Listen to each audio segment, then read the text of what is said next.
स्नेहित रेड्डी जी भी हमारे साथ। स्नेहित, एआई और ऑटोमेशन का असर सिर्फ आईटी जॉब्स तक सीमित रहेगा या फिर दूसरे सेक्टर्स और इनकम अनसर्टेनिटी तक भी बढ़ता दिखेगा? ये एक सवाल था, लेकिन इस वक्त अगर आप देखें एटलीस्ट उलझन बना जरूर है ये सवाल। आपकी राय, आपके फर्स्ट टेक्स क्या होंगे? Thank you for having me. पर मैं एक टेक फाउंडर हूँ, हाला मोबिलिटी एक स्टार्टअप है मेरा, वो भी मैं करता हूँ। तो एक चीज जो देखने को मिल रहा है, वो डर फर्स्ट स्टेप होता है। उसके बाद एआई जब भी किसी भी टेक्नोलॉजी में आते हैं, एफिशिएंसी गेन्स भी हमें मिलेंगे। जैसे कि अभी रियल एस्टेट में हम एआई को ऑलरेडी कैसे लेकर आने के लिए, वो भी हम अभी से ही सोच रहे हैं इन टर्म्स। हमारा बिल्डिंग स्मार्ट होना चाहिए, हमारा maintenance systems AI driven, data driven decisions लेने चाहिए। सो एआई से डरने का इतना चीज तो है जॉब्स के हिसाब से, पर फिर भी एआई से हमारे को दुनिया में काफी ज्यादा एफिशिएंसी गेन्स मिलेंगे। इट्स इतना डर डर का माहौल अभी भी नहीं है ये। मैं क्योंकि एक टेक फाउंडर हूं, मेरा मानना है कि जब भी कोई मदद हमको मिलेगा कि नया प्लेटफॉर्म्स बनाने के लिए, तो नया प्लेटफॉर्म्स आएंगे। तो उसी उम्मीद में ही हम एआई को एम्ब्रेस कर रहे हैं। चाहे वो मोबिलिटी में हो, चाहे वो रेजिडेंशियल रियल एस्टेट में हो, तो एआई तो आएगा। तो उसको लेके हम क्या बनाएंगे, वो बड़ा क्वेश्चन है। I completely agree to what you are saying. और इनफैक्ट एआई जो है वो हर क्षेत्र में इस वक्त है जरूर, लेकिन उसके पॉजिटिव्स और नेगेटिव्स का आकलन करना और उसे पॉजिटिवली इस्तेमाल करना, और उसके नेगेटिव्स या अगर कोई है भी नेगेटिव्स तो उससे दूर रहना, ये तो हमारे हाथ में ही है। स्नेहित, आपसे समझना चाहेंगे यंग प्रोफेशनल्स जो हैं वो लॉन्ग टर्म कमिटमेंट्स जैसे होम लोन उसे लेकर क्या कंसर्न्ड होते हैं? और एआई को लेकर एक चीज हमेशा से कही जाती है कि एआई जॉब्स खत्म भी करेगा और एआई नए जॉब्स बनाएगा भी, लेकिन ये ट्रांजिशन पीरियड में मिडिल क्लास कंज्यूमर खुद को फाइनेंशियली सिक्योर कैसे रखें? तो ये क्वेश्चन ना अभी हम एक बिफोर एआई आफ्टर एआई के सिनेरियो से की लेंस से देखेंगे। अगर before AI a young Indian was not वो पूछ भी नहीं रहा था ये क्वेश्चंस मेरे लिए। इन्वेस्टमेंट्स कौन से सही होते हैं, रिस्क क्या होता है, किस एज में कितना रिस्क लेना है, पैसिव इनकम क्या होता है, ये सब क्वेश्चंस 10 साल पहले पूछे नहीं जाते थे इतने हमारे देश में जितना अभी का यंग पूछ रहा है। तो अभी एआई आने से भी इन्वेस्टमेंट क्लासेस तो गायब नहीं होंगे ना मैम। तो मेरा मानना है जिसका रिस्क असेसमेंट कितना है उसके हिसाब से वो इन्वेस्टमेंट्स करेंगे। तो चाहे वो यंग हो, ओल्ड हो, बट अभी एआई आने से डिसीजन मेकिंग आसान हो रहा है। मोर इन्फॉर्म्ड डिसीजन मेकिंग करने की कोशिश कर रहे हैं। इसमें एक ड्रॉबैक भी होगा, miss informed misguided information from AI, वो भी हो सकता है।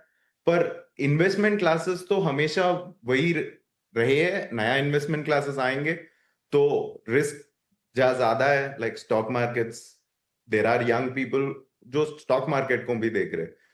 जहाँ कम है बॉन्ड्स, जहाँ पे आपको फ्यूचरिस्टिक एसेट भी बढ़ेगा और रेंटल यील्ड भी आएगा, उसी क्लास में रियल एस्टेट होगा। वैसे अभी multiple investment classes are available. तो अभी एक the young India is willing to be educated, wants to know more about मेरा पैसा जा कहाँ रहा है, मेरा पैसा सही इस्तेमाल हो रहा है कि नहीं। उसी इन्वेस्टमेंट सेगमेंट में रियल एस्टेट भी एक बड़ा इन्वेस्टमेंट सेगमेंट है।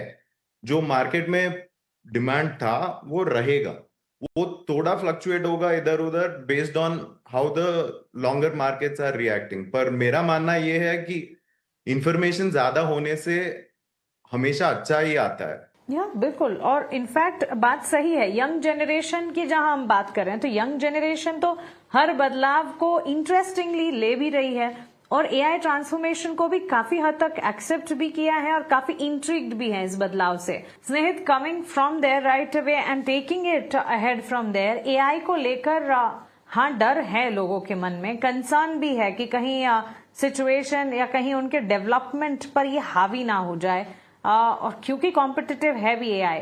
लेकिन क्या ये भी सच नहीं है कि हर टेक्नोलॉजिकल रेवोल्यूशन ने नई अपॉर्चुनिटीज और नए जॉब्स भी क्रिएट किए हैं? पिछले समय में हिस्ट्री को अगर खंगाल कर देखें तो कई सारे ऐसे टेक्नोलॉजी रेवोल्यूशंस आए हैं तकनीक तो आगे बढ़ी है, लेकिन फिर उस रेवोल्यूशन के साथ अपॉर्चुनिटीज और जॉब्स क्रिएट ही होते दिखे हैं, right?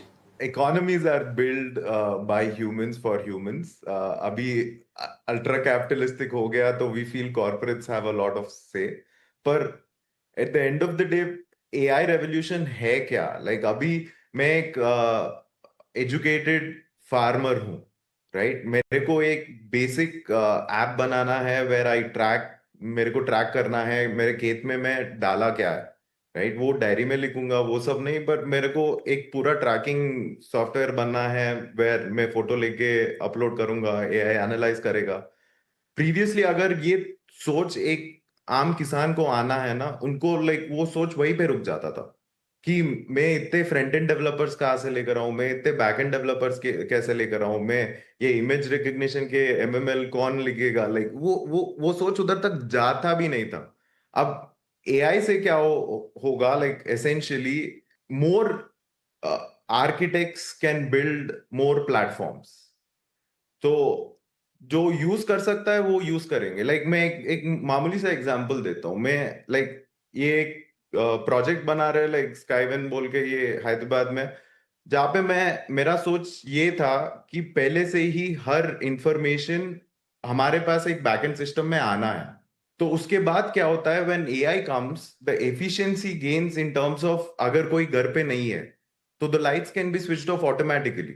It is not just इतना सिंपल नहीं है, पर अ lot of things can be done अगर हम एआई को यूज करके better platforms from ground level operations. ये सच्चाई बन सकता है हर एक चीज में, हर एक फील्ड में, हर एक क्लास लेवल में एआई कैन हेल्प।